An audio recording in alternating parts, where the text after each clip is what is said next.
Hi, I'm Dr. Boyce Watkins from Your Black World, and in case you haven't noticed, there's been a spike in racial tension lately across America, particularly in New York City. And I thought this was a great opportunity to have a conversation about race. And actually, it wasn't even my idea. The person that reached out to me that about having this conversation, and I thought it was a wonderful idea, is Miss Susan Patton, and she's known as the Princeton Mom. Now, what I love about Susan is that political correctness goes out the window because she's more focused on truth and honesty. She'd rather be correct than to be politically correct, and so I wanted to have this conversation with her. And so, before I get started, I want to ask Susan, how are you doing today? Fantastic, Dr. Boyce. How are you? I'm doing really well, really well. And people, I should tell people that you and I literally just spent an hour and 15 minutes talking about race in America and the distrust between whites and blacks. And I thought this was a great idea for us to have this conversation. I'm glad you brought it up because I thought about it and I said, I talk to a lot of black people, but I don't get to talk to a lot of white people about this kind of thing, especially not honest people. And you're honest, you're fearless. You say what's on your mind, and I respect you for that.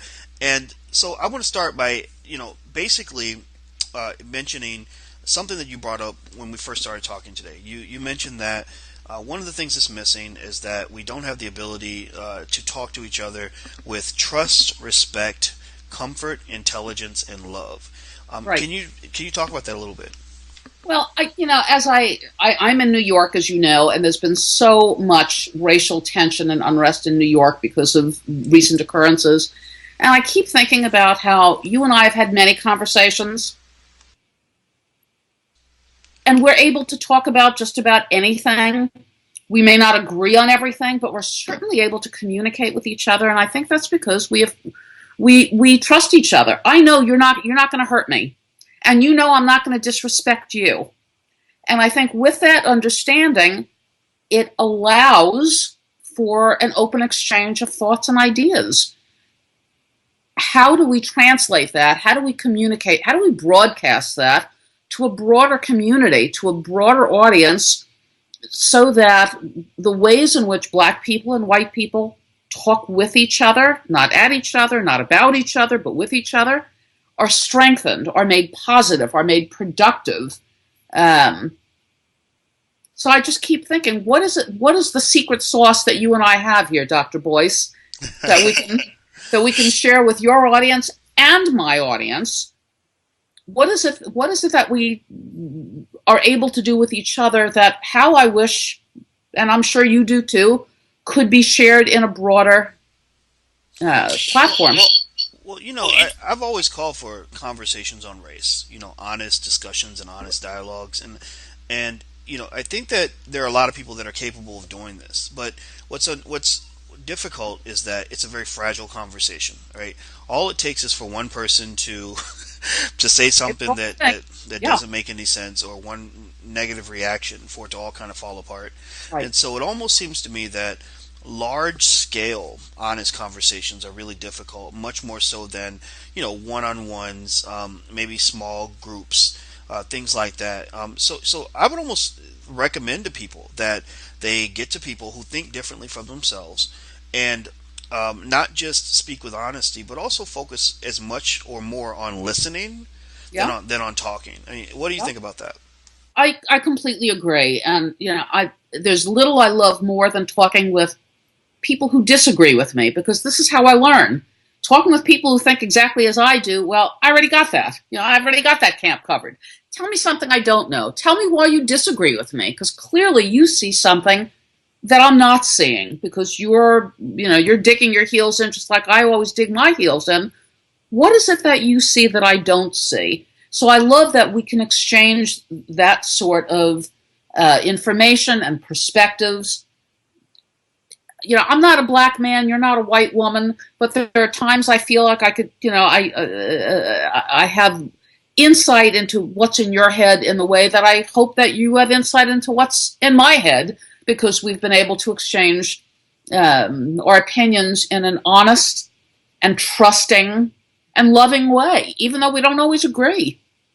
Well, what's interesting is that when you and I were talking about our backgrounds, I actually mentioned to you that you reminded me a little bit of my best friend's mother, and I was probably being stereotypical when I said it because my best friend was Jewish, and he had a Jewish mom, and there was a different kind of culture in his household, and it led me to kind of to have a lot of respect for Jewish culture, at least based on what I was exposed to. And you also said that when you went to public school, that you said you look at some of your old pictures, and you were the only white kid in the picture many Many. times. I went to New York City public schools in the Bronx. I didn't even realize until recently when I looked. Oh my God! Look at that! I was like the only white kid in the. I was the only white kid in the class in many cases. I completely forgot that. I didn't see it. I didn't. It didn't strike me as anything out of the ordinary because it's all I knew until I got to Princeton, and the balance, the ethnic balance, obviously shifted dramatically. Because I went all through public school in New York, as did my children before getting to college. But wow, and I think that what colors the way I look at black people is the fact that I went to school with them. I never had a problem with. Well, I didn't have any more of a problem with any of the black kids than I did with anybody else. I remember being tormented by one girl, white girl. She was just a bully, just one of those mean girls. I sort of remember that, but no, I can't say that I don't recall ever having a problem with a black kid in my class, not ever. And I have a funny story for you. My young son, my oldest son rather, when he was in public school here in New York City, there was a kid in the class, a black kid. His name was James. Last name doesn't matter, but his name was James. And he was sort of a troubled kid, and he was the kid that the teacher was always yelling at, and he was Well, at the beginning of the year, I wasn't quite sure I knew who James was. So Daniel and I, my son and I, were walking home from school one day, and I hear the parents talking about, oh, James this, oh, James. And I say to Daniel as we're walking home, is he the little black boy in your class? And Daniel says to me, no. I said, oh, okay. Didn't think anything of it. The next day, I'm asking around among the parents. The kids are at first grade or in kindergarten. And yes, he is indeed. James isn't. So that afternoon, I'm walking home with Daniel, and I say to him, Daniel, I asked you yesterday whether James was the little black boy in your class. Why did you tell me no? I said, because he's not black. I said, what do you mean he's not black? I said, but he's really sort of brown, don't you think? Wow, now that's hilarious. That is so funny. Well, that's interesting. When you tell me your story and you tell me how you grew up, and you say that in your environment it was definitely multicultural, if not, Oh, yeah. it almost sounds like you were the minority. I Um, was ready. okay, and then you go to Princeton, and there's a shift in race and class and everything else. Dramatic. Uh, Dramatic. right. So when you go to Princeton and you're hearing these conversations that occur when black people are not around, was there anything about these discussions that maybe surprised you or disappointed you or maybe gave you insight into Yeah. how whites might see people of color? Well, there are so many things. The first thing that my first experience at Princeton over the summer before I began my freshman year, I got a letter from the housing office, whatever, telling me that my roommate's name, I'm changing it a little because she may not want me to say it, but her name was Daphne Washington from Newark, New Jersey. Okay, so I think my roommate is a black girl, right? Wouldn't you make that assumption? Unusual first name, last name Washington from Newark, New Jersey. Must be a black girl. Fine by me. Didn't matter to me. I've gone to school with black kids all my life. Well, she similarly got a letter that said that her roommate was going to be Susan Patton from the Bronx. What assumption did she make? That you were black? Correct. Wow. If I tell you how disappointed she was when I showed up, don't be laughing, boys. This is the truth. She was, I'll never forget her face. I will never forget her face. When she opened the door and I said, hi, Daphne, I'm Susan. And she said, you're white. Well, Wow. yes, I am. Okay, well, so what Princeton did back in the day, this is in the mid 70s, they had all of the black students, of which there was maybe 10% of the freshman class was black. They were all on campus for 2 weeks before the white students came to campus. And the thinking was this way they can become more acclimated to the environment and get to know each other and have sort of a support system before the year began. Well, I guess in theory that was okay, but the problem was, and it persisted for the next 4 years.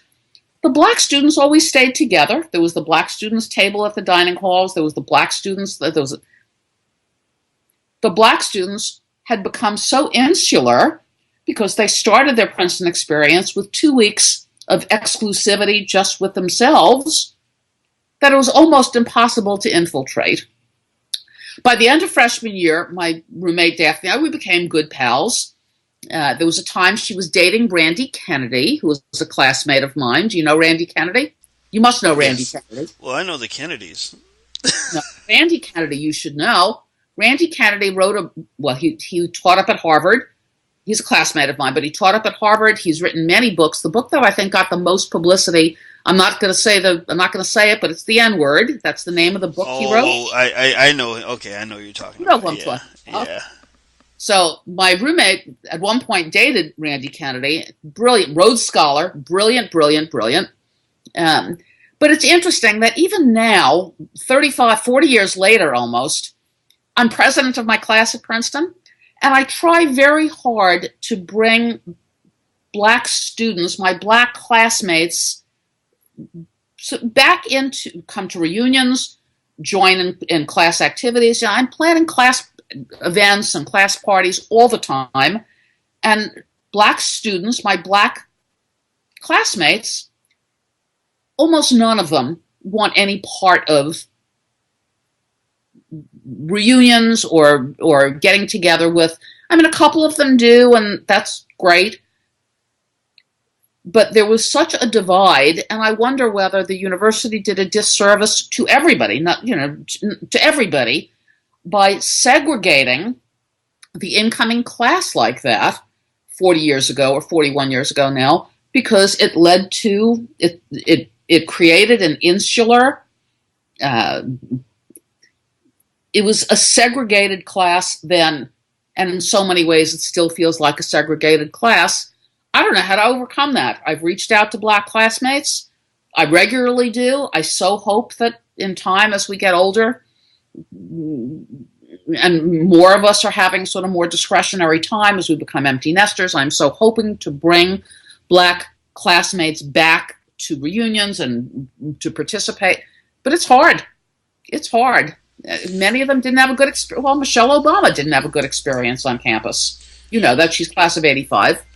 That's a very interesting story you describe, and I think it's important for people to hear it from your perspective because I think that I think it's informative for people that don't necessarily know how someone else might perceive the very same experience that they had, right? You all had the same Princeton experience at the same time, but you saw it in different ways, right? Very different. And Very, very different. and when I think about why there might be, before we had forced segregation and then we had integration, but we also now we have voluntary segregation in many cases, Right. and it makes me think about when I try to understand exactly why that might happen.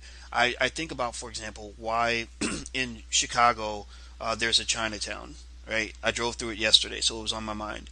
And one of the thoughts that that I came to is that perhaps the reason that even though they can go anywhere they want to be in Chinatown is because things are familiar. Of course. The world is made for them. The Walgreens had Chinese on the sign. And it's their world where there's a A degree of comfort. comfort there, A right? So welcome. so as opposed to the awkwardness that you might feel, where someone may be very welcoming to you, but you're in their house, in their space, playing by their That's right. rules, with their customs. And I imagine that lack of familiarity can not just be uncomfortable, but in the event that there's even a conflict, you're almost always going to lose, right? Because I compare that to my experience at University of Kentucky. When I went there weren't that many black kids there, and I can't necessarily pick out. I mean, I could pick out a few white people who mistreated me, but that wasn't a big deal. It was really almost like the environment mistreated me. It was.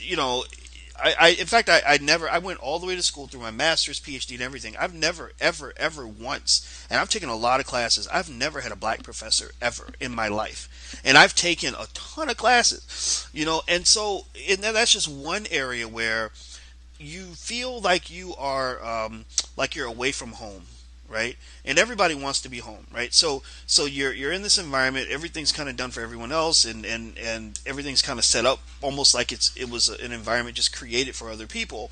And it's not a matter, I think, of people always treating you badly. It's just a matter of saying, "Gosh, I feel kind of lost out here. I want to kind Yeah, of blend yeah. in, but this isn't really for me." So maybe what happens then is you go and you sit with the table with the black kids, or you go live in the section of the campus with the black kids, and suddenly everything is familiar. The music, the people, even romantic relationships, like the There's chance to safety in numbers. There's safety in numbers. You right, want to feel like, like you have people yeah, around you who get you and who aren't going to be mistrustful of you, aren't going to be threatening of you, aren't going to be threatened by you. Yeah, I get that. I get right. So, that. so maybe what Princeton could have done, and I'm sure they do something like this now. It's a good school, is maybe allow people to have that familiarity by sort of being a part of whatever group they want, but creating scenarios where you have to work together, right?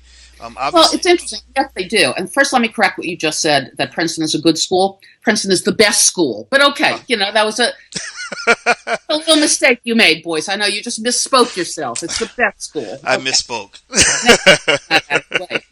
It's interesting that the university frequently has hosted special conferences on campus for returning alumni, and they just had one for the third time. It was called the Coming Back Conference, and it's specifically for Black alumni.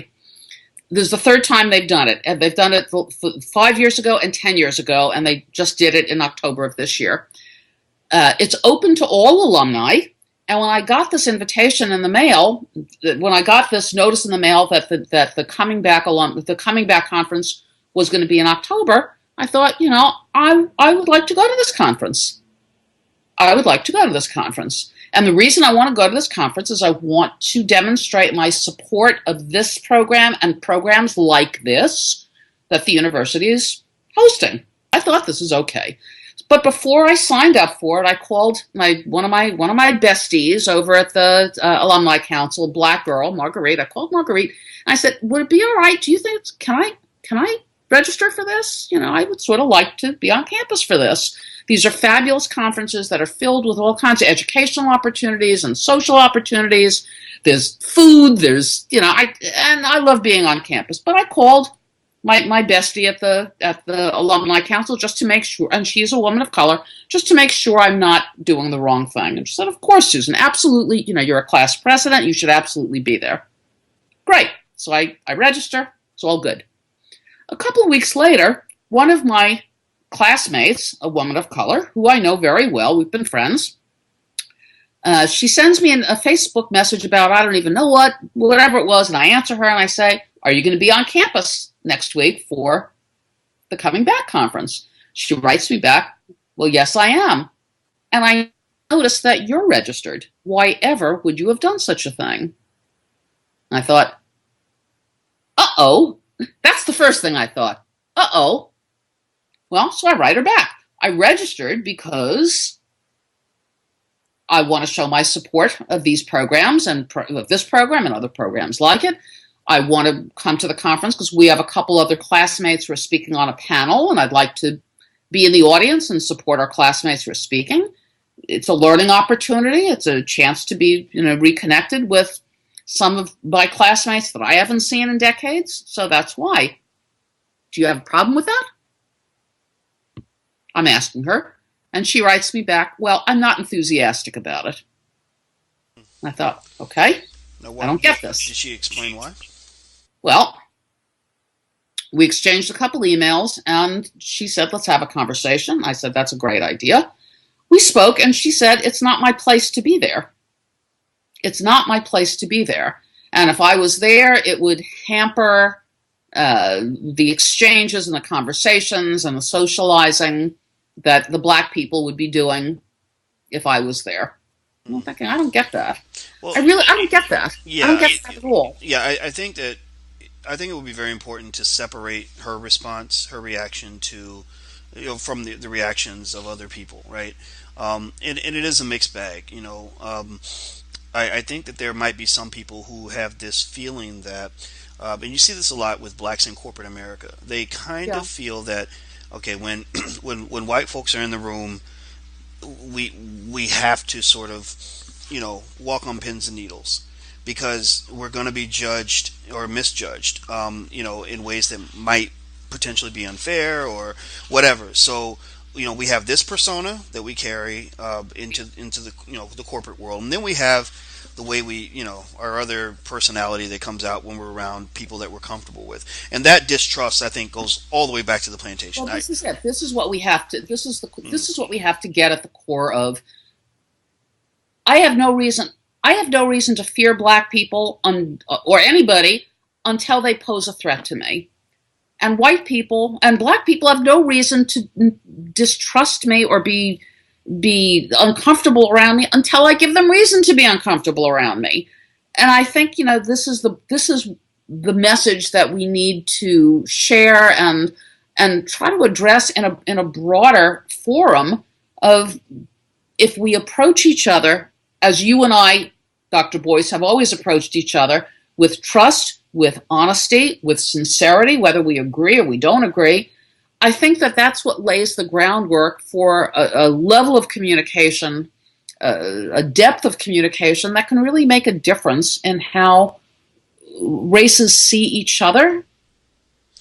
Yeah, yeah, and I agree. And what I think as well is, if I were you, I still would have gone because Well, and I wanted to go, and I didn't. I withdrew my registration because this classmate of mine, who I care about, clearly didn't want me to be there. And I thought, well, and she is a classmate who's connected to all of the other black classmates in our class. well, Well, I'm just not a fan of that. I don't think that's fair. I I think didn't that, love it either, but I did withdraw my registration. I didn't go to the conference, and I've regretted having done so. I think I should have gone. And and I asked her more than once, what about my presence? I'm a pretty easygoing kind of gal. I mean, yes, I'm opinionated. Whatever. I'm a party girl. Really, why wouldn't you want me there? And there was some thought about that I would be going there for the purposes of writing some kind of expose or what? okay, Why so, would you do so that? so Why I would think, you do okay, that? so what I'm seeing here is that, you know, you being a white woman was not necessarily the primary reason that she didn't want you there. I think that it also has to do with you being Susan Patton, who is who is as lovable as you are. Has some people that don't love you as much as I do, right? Right. You've been very outspoken, but actually, that's what I love about you is that I like the fact that you say things that people are afraid to Thanks. say, and I think that's definitely where we connected. But I'm thinking that, and I understand this as well because I've been uninvited to things because I was Boyce Watkins, not because I was black, but because I was Boyce Watkins who said Yep. Yep. these Yep. other things, and in fact, when I was at Syracuse, I remember they deliberately promoted a couple of black people just to prove that it wasn't a black thing, right? Like, no, Right. we don't dislike black people. We just don't like him, right? You. Right. Right. So I own that. It is what it is. Whatever. Well, but even if that's what it is, and even if it was not so much that I was a white person, but that I was whatever minor public person, I've become, so what? So you don't like my opinions? Your opinions are different than mine? My gosh, if Princeton University isn't a place where a plurality of positions and opinions and ideas can be expressed without fear, without condemnation, then I don't know what is. What's the difference that we don't agree? Who says we have to agree? This is a conversation. Who says we have to agree? I'm not a lawmaker. I'm not passing judgment on anybody. You think what you want, I think what I want. It's okay. It's all good. Well, I think you're absolutely correct, and it's funny because that actually spins us back to a point I want to ask you about. I had something happen not too long ago. Where I wrote something that certain black feminist scholars didn't like. They couldn't explain exactly what they didn't like about it. They just said they didn't like my article, and I remember it was really interesting. I was supposed to give a keynote at the Black Doctoral Student Association conference, and they were literally going to have a protest. They're going to go out with picket signs and everything to protest the event. And again, couldn't really explain why, and it confused me because I thought, okay, I understand you not agreeing with me, but we're scholars, aren't we supposed to debate? Isn't this America? Are we supposed to all have a Right. right to an opinion? But you're just sort of trying to kill dissenting opinions. You're trying to Right. just, squash the debate with this weird bullying tactic, which shows Right. ignorance. I mean, it shows complete ignorance because to me, if you're a Right. scholar, you fight with your mind, not with Precisely. your fist and your picket sign and whatever, and it's stupid petty politics. So speaking of stupid petty politics, I'm going to throw out a theory, and I want you to tell me what you think about this. My Hmm. theory is that part of the reason that we can't have honest racial conversations is because political correctness and political faction building has polarized people so much that they are that before we try to understand the people on the other side of the table, we're quicker to demonize them and vilify them and write them off as complete idiots, Right. reduce an intelligent person down to a stupid soundbite, right? Right. And I think about what happened with you with CNN, where you went Sure. and you had That's that right. debate with Carolyn Costello, and you were articulate. Everything you said made perfect sense. It wasn't Right. something that everyone's going to agree with, but you're not a dumb person. I mean, as you said, you went to Princeton. You're a smart lady, but yet these outlets like Mother Jones and other places that just don't like you, they found the shortest little sentence in what you said and tried to make it into something that it wasn't, and it just Clearly, it was. really, I Right. think, was a disservice to free thinking Americans who want to make their own opinion. Can you tell me, do you think that that's the reason why we can't have honest conversations about race in America, is because we're so quick to demonize and vilify and ostracize as opposed to working on coming together? I do think that's part of it, but I think we don't know each other well enough. We don't know each other well enough. I mean, you said to me earlier that you have lots of close friends. Not too many of them are white. You don't have these conversations with too many white people. I don't have these conversations with too many black people, which is one of the reasons why I love talking to you. I always learn so much in our conversations because you share with me honestly what you're thinking. And even some of the times I think, oh my God, he couldn't possibly really be thinking that. I love that you share it with me, and I call you on your BS when I think it is BS, as you will call me on mine. But I think that it's so difficult for blacks and whites to have an honest conversation about race because we don't have the language to talk with each other without, you said this earlier, you're exactly right. One wrong thing, one wrong morsel, one kernel of offense, and it escalates and it gets blown out of proportion. And I think that our racial our racist radar is ratcheted up so high. I mean, look, nobody's anti-Semitic radar is ratcheted up higher than mine. I so get it. I so get it. I sniff it out. I totally sniff it out. But I think that racist radar it's ratcheted up to the point that you can't say anything for fear that it will turn into something else, for fear that it will be misunderstood, misconstrued, taken for something that it isn't. I shared with you a few things off camera that, I told you, my young son has said to me, oh my God, don't ever say it out loud. And I won't say it on air. I hope that your viewers, your listeners, my listeners have come to know me, come to know you at this point well enough to know I would never disparage you. I would never disparage black people. You're never going to say a bad thing about Jewish people or about me. We're just not going to do that. And I think that's these kind of conversations that maybe could start to form a foundation for how black people and white people talk to each other and with each other in trust, in honesty, in truthfulness, in confidence, and in love.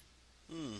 Well, It's funny, and I agree with you. I think love is always just the strongest force in the universe. I mean, it's the Yeah. foundation for the creation of all human life. So there's nothing stronger than that, right? When people love each other, that's when they make babies, and even if they only love each other for a couple of days.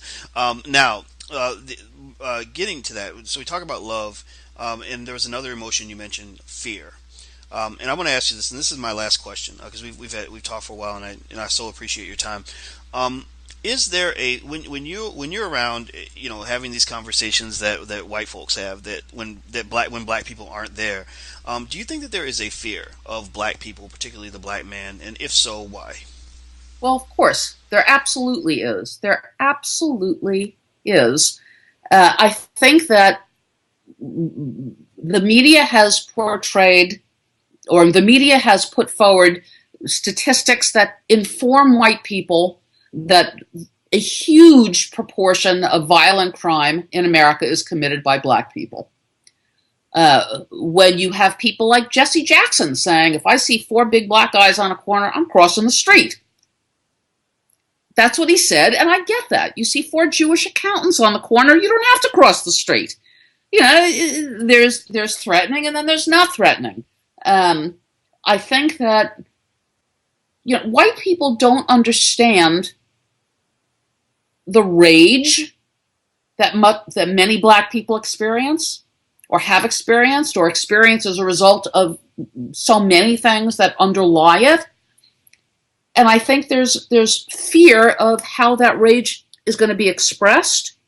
There's fear that is that rage going to be expressed at me because I'm a white person. I've never done a bad thing to a black person, but because I'm part of that white structure, wow, am I going to be, a target?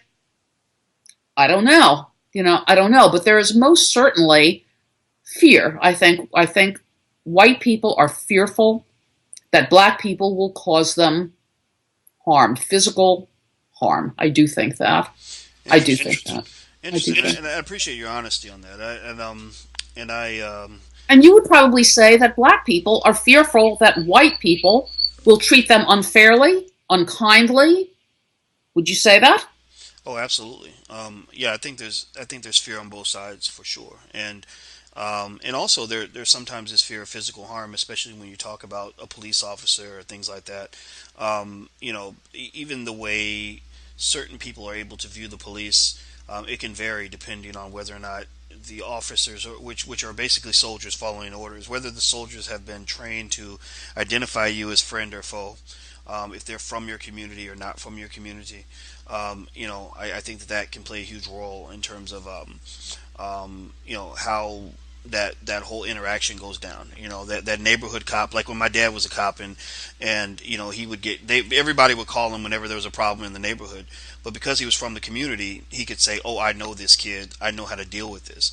But if he wasn't from the community, right, it's a whole different story. And so, I think you're absolutely correct, and that and I think that's why I'm very happy that you reached out to have this conversation, because it's an uncomfortable kind of thing to discuss. But what I encourage people to do is spend as much time listening as you do talking.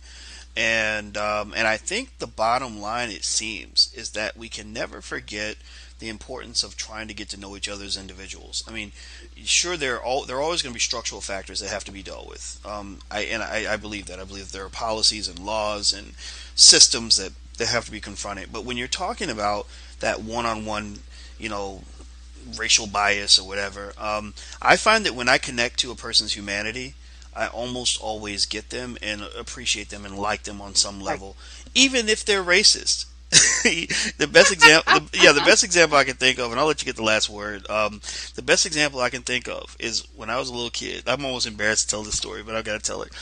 There was a guy that lived next door to us who used to be in the KKK. I'm not kidding, right? He Uh, wasn't a member at that time, I don't think, but he used to be.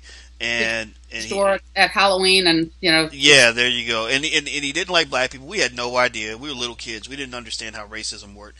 Um, but it was funny because he and my father had a an Archie Bunker George Jefferson relationship. It's like my dad would say nasty things about him or whatever, but then he'd be over his house with a beer watching the football game. Because they both like football. They both had families they were trying to raise. They had a lot of things in common that went beyond these biases that they might have had. Sure, So sure. it doesn't solve the race problem in America. I think the race problem in America is very complex. But if you're talking about solving it in your own individual life, I think that just understanding that deep down below all the politics, there's a human being, Right. and most of the time, if you try to connect to that, you're going to find some kind of common ground. So I'll let you get the last word, Susan. I agree with everything you just said. I truly do. And I'm so glad that you didn't end this conversation as we have ended so many other conversations with you telling me how I remind you of your mother. So, No, I meant to say older sister, or not even older, maybe younger sister. I got it. There you go. oh, that I could, that voice, I could get with that. Uh, Yeah, I totally agree with what you said. I think that there's hope. There's hope for there's hope for this problem. I think that we start on a one by one basis. I think that we encourage and inspire individuals to reach out, to be open minded, to be open hearted. Uh, Give the other guy the benefit of the doubt. Don't assume that he's going to hurt you. Don't assume that he's going to abuse you. Don't assume. Go into it with a clear head, but with an open mind, and especially with an open heart. And I think that's probably the path towards improving the racial tensions that we live with, and especially at this time of year. This is a time of year that everybody gets sort of a little. I know it's the last day of Hanukkah, and I could see that you're getting all verklempt, Dr. Boyce. I could see that because it's the last day of Hanukkah. I see that. But on the eve of Christmas, let us all think good thoughts about our brothers, regardless of the color of the skin that they're in, and let us move forward in peace and in joy and in love. all right, all right. Well, I think that's such a perfect message for Hanukkah and Christmas. There you I go. love it. I love it. So everybody Oh, watching, that this is part of my effort as well, and Susan's effort to give you something positive and uplifting. Because as you know, all through 2014, neither one of us said anything controversial. So I don't know where people are coming up with this stuff, but I think that this message of togetherness and just seeking. To remember that love is always stronger than hate, and not only is love good for the person that you're expressing love to, it's good for yourself. It's just healthier. So try to move forward with love and continue to be strong at the same time. Well, everybody, this is Miss Susan Patton, aka the Princeton Mom. She is the author of the book. It's called Marrying Smart. Mary Smart. Mary Smart. But your listeners can find me on Twitter at the Princeton Mom, All right. and I'd love to hear from them. Yes, yes. Please reach out to her and tell her how much you enjoyed this conversation. And me, I'm Dr. Boyce Watkins from Your Black World. And until we meet again, please stay strong, be blessed, and be educated. We are gone. Peace.